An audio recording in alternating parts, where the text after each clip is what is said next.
साथीहरु समोसा भन्दा मिठो सुन्नुस् त। समोसाको बदली यो बनाउनु होला, एकदमै सजिलो र मिठो हुन्छ साथीहरु। यहाँ मैले गहुँको पिठोको बनाउँदै छु। 2 कप गहुँको पिठो, थोरै नुन र कालो जिरा र ज्वानोलाई मैले हातमा माडेर राखे अनि 1 चम्चा तेल राखे। अब यो सबैलाई एकचोटी मिसाएपछि थोरै थोरै पानी राखेर यसको कडा डल्ला मुस्नु पर्छ। ल हेर्नुस् त यतिको। अब यसलाई छोपेर राख्ने। त्यतिन्जेल यहाँ मैले प्यानमा 1 चम्चा तेल राखे अनि थोरै 5 फोरन फुराए। 5 फोरन एकछिन फुरेपछि थोरै बेसार र रेड चिली पाउडर पनि राखेपछि यहाँ मैले 4-5 वटा आलु उसिनेर राखेको छु। यसलाई चाहिँ हातले म्यास गर्दै राख्दै छु।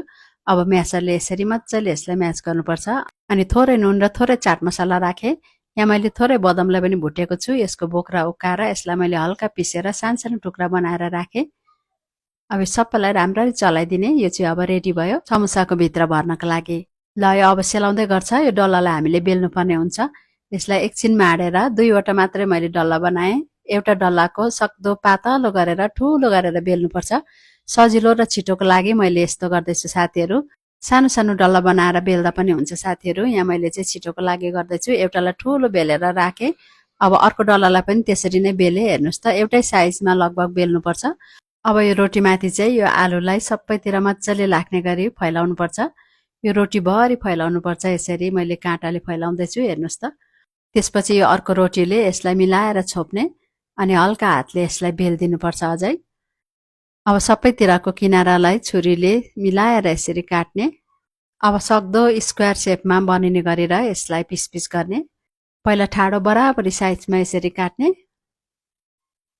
त्यसपछि तेर्सो पनि त्यसरी नै काट्नुपर्छ। लगभग स्क्वायर शेप बनिने गरेर काट्नुपर्छ यसलाई।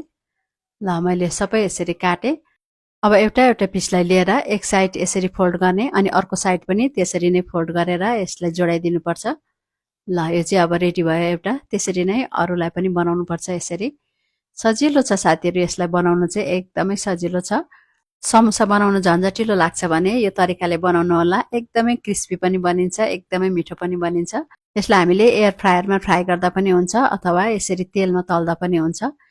तेलमा राख्ने अटिन्जेलसम्म अनि मिडियम फ्लेममा यसलाई दुईपट्टि राम्रोसँग चलाउँदै गोल्डन ब्राउन भइन्जेलसम्म फ्राई गर्नुपर्छ।